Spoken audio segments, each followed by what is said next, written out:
You can feel it in the way people talk about Taylor right now. Not like they're discussing an artist releasing music, but like they're watching a live experiment. Because this era doesn't just feel louder, it feels intentional in a way that makes people uneasy. Like the spotlight isn't simply on her relationship, or her album rollout, or the wedding talk. It's on the audience. And once you notice that, everything starts to look different. For most of her career, Taylor has been the queen of controlled access. She'll give you a line, a photo, a lyric, a carefully timed appearance, and then she disappears. She lets the work do the talking. She lets the mystery build. She lets people chase the meaning. But this time, people swear she's doing the opposite. She's popping up everywhere. She's letting the Travis conversation breathe in public. She's joking about big celebrations. She's leaning into the spectacle. And fans are asking the same thing over and over, just in different words. Why now? Because if you're Taylor Swift, you don't accidentally switch gears. You don't go from guarded to glossy without a reason. And that's why the rumors have been getting louder. Some people think she's pulling off one of the biggest media moves of her career, using her showgirl era to distract from something deeper. Others think it's not a distraction at all. They think it's a statement, a message aimed straight at the crowd that thinks it has a say in her life. And the most unhinged part is, that theory actually makes sense when you rewind the story. The showgirl framing hit different the moment it landed, because it wasn't just an aesthetic. It was a role, a character, a performer whose job is to smile while being watched, judged, picked apart, adored, and punished. A showgirl exists for the audience. She's built to be consumed, and if Taylor is calling this era showgirl, people are wondering if she's basically admitting something out loud that fans usually pretend not to notice. That the crowd is part of the relationship. And if you think that sounds dramatic, look at what happened the last time Taylor's love life stopped being romantic gossip and became a moral battleground. The last time the internet didn't just react, it tried to steer. That's why Matty Healy still hangs over this entire conversation like a shadow nobody can shake. On paper, it was short. The public timeline made it look like a quick, chaotic fling that ended almost as soon as it started. But the reason it never died is because it became a moment where the fandom felt powerful, like it could push hard enough to change the outcome. Like it could vote on who Taylor was allowed to love. And that's where the dynamic changed. Because once the audience believes it can influence your personal life, the relationship between artist and fan stops being admiration. It turns into something closer to ownership. People start acting like their support is a subscription fee that comes with benefits. Like they've earned a seat at the table and they're allowed to audit your decisions. So when Taylor later released deeply emotional work that fans linked back to heartbreak, regret, and public pressure, people didn't just hear songs, they heard a warning. They heard someone processing what it feels like when love becomes a public trial. That's why when the showgirl era arrived, a certain group of fans didn't hear "new chapter." They heard "counterattack." Like Taylor saying, "Oh, you want access? You want my personal life? You want to treat my love story like a TV series you get to review? Fine. I'll give you a season so loud you can't pretend you're not part of it." And then Travis enters the story like the ultimate contrast. Because he's not the tortured indie boyfriend archetype. He's not the quiet, artsy mystery guy. Travis is volume, confidence, stadium energy. He's the kind of partner who doesn't look like he'll crumble under the weight of public attention. He's also the kind of partner who instantly pulls Taylor into a new ecosystem. Sports media, brand deals, network cameras. Every appearance becomes a headline. Every smile becomes a screenshot. Every supportive boyfriend moment becomes a narrative reset button. And here's where it gets interesting. Some fans genuinely see it as healthy.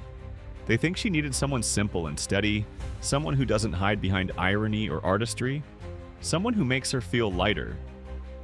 But another group sees it differently. They see it as a strategic pivot. Not because they think Taylor is incapable of real love, but because they think she understands the machine better than anyone.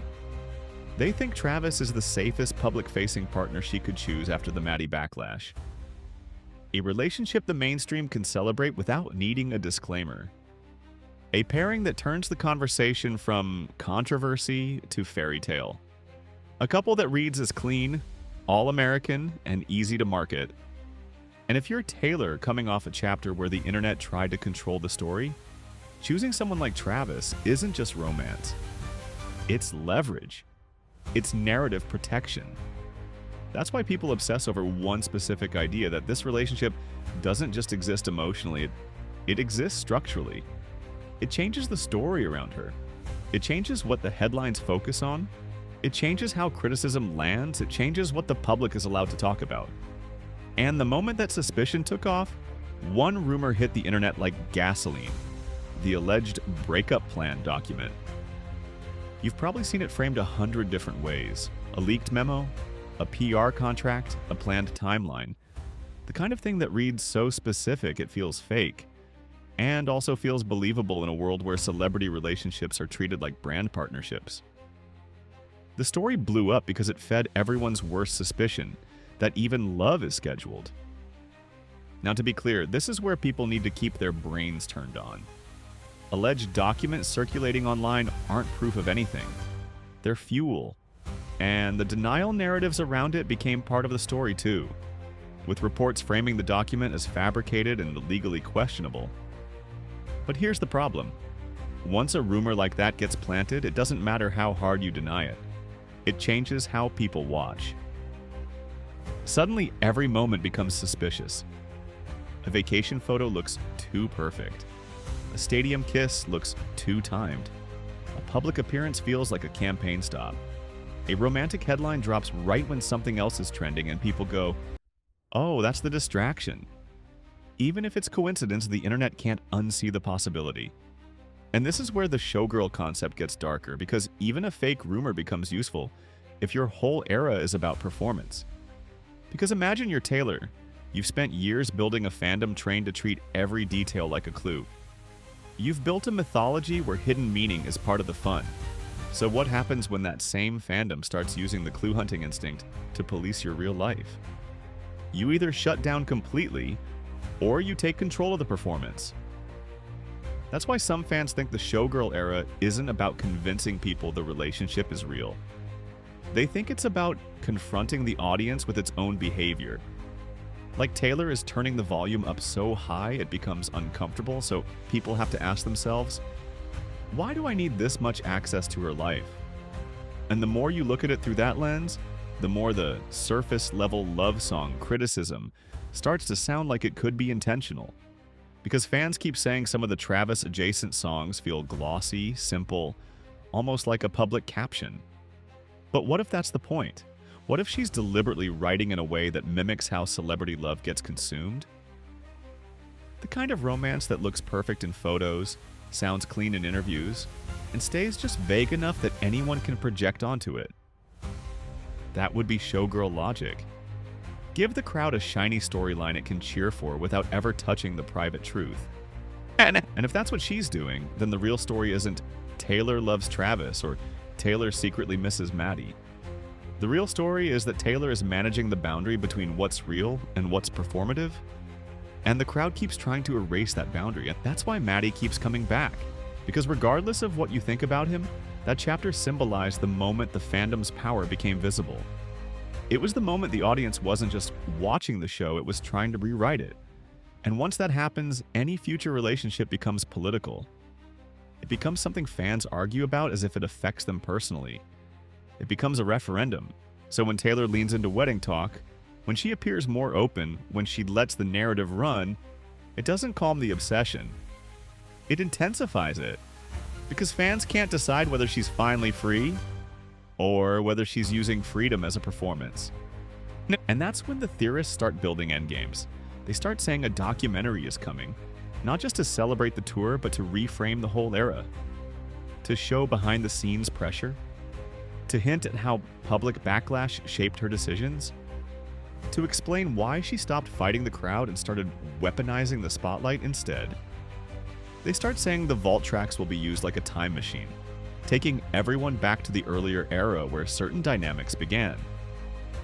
Not because she's trying to relive old romance, but because she's showing the audience how long it's been trying to control her story. They start saying the next big move isn't a wedding at all. It's a narrative reversal. A moment where Taylor drops the showgirl mask and admits, in the most Taylor way possible, that she's been performing back at the crowd. Now, does any of that have to be true? No. A lot of it is fan fiction powered by pattern recognition. But here's the reason it works. It keeps people watching. It turns the fandom into detectives again. It makes every appearance feel like a clue. It makes every song choice feel like a message. It makes every headline feel like a chess move. The audience stops consuming art and starts consuming the strategy behind the art. And in Taylor's world, strategy is the most addictive product. Because at the end of the day, the biggest tension in this whole story isn't really about Travis or Maddie. It's about ownership. How much of Taylor Swift belongs to Taylor Swift, and how much the crowd believes it purchased with attention. That's why the showgirl metaphor hits so hard. A showgirl exists to be watched, to be adored loudly, to keep smiling no matter what the audience throws at her. And then when the lights go down, she's expected to disappear quietly so people can move on to the next show. But Taylor isn't disappearing. She's doing the opposite. She's stepping forward and saying, "You want a show? Watch this." And the scariest possibility for the fandom isn't that she's manipulating people. The scariest possibility is that she's revealing something true. That the relationship between celebrity and crowd has become so blurred, so intense, so entitled, that the only way to survive it is to perform survival as an art form. So here's the real question, the one nobody wants to say out loud. What if Taylor's biggest statement isn't who she loves? What if it's who gets to decide?